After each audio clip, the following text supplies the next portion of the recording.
Assalamualaikum warahmatullahi wabarakatuh. Shalom, Om Swastiastu, Namo Buddhaya. Salam kebajikan, salam sejahtera untuk kita semua.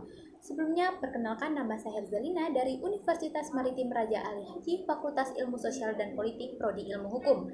Di sini, saya akan menjelaskan terkait tugas UAS Hukum Pidana mengenai hukum pidana di masa pandemik. Sebelumnya, jangan lupa like, komen, dan subscribe. Penyebaran virus corona yang begitu cepat memaksa Indonesia khususnya memberlakukan kebijakan kepada warganya agar belajar dari rumah, bekerja dari rumah atau work from home.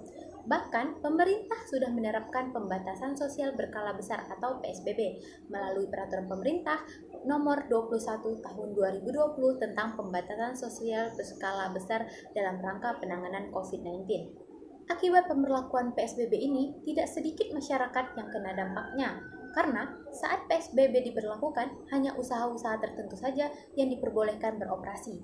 Usaha-usaha yang tidak boleh beroperasi berdasarkan ketentuan yang berlaku dilakukan guna mencegah terjadinya kerumunan untuk memutus rantai penyebaran COVID-19. Dengan demikian, dengan diterapkan PSBB ini, maka banyak di antara warga masyarakat yang pastinya kehilangan pekerjaan dan kurangnya aktivitas di luar, sehingga berdampak pada perekonomian masyarakat tersebut.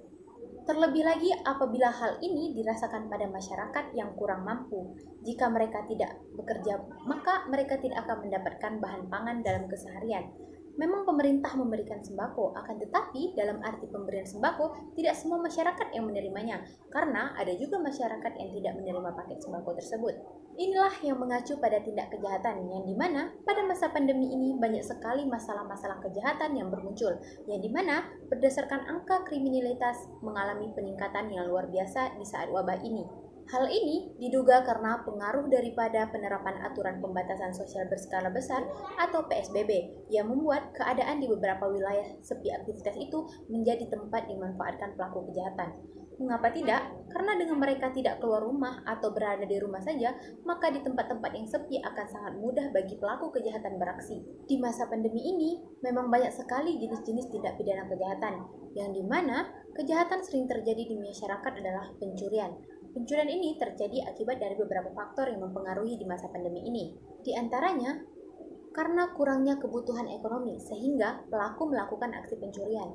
Banyaknya karyawan yang di PHK, dan bahkan juga faktor kesempatan dan peluang pelaku kejahatan itu pun menjadi salah satu faktornya.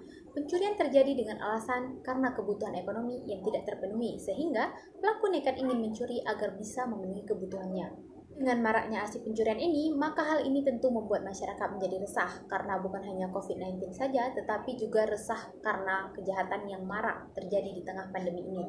Jadi, dengan demikian, maka masyarakat dan pihak aparat itu bisa saling bekerja sama dalam mengatasi hal ini, dan juga aparat penegak itu harus lebih ketat dalam pengawasan tersebut.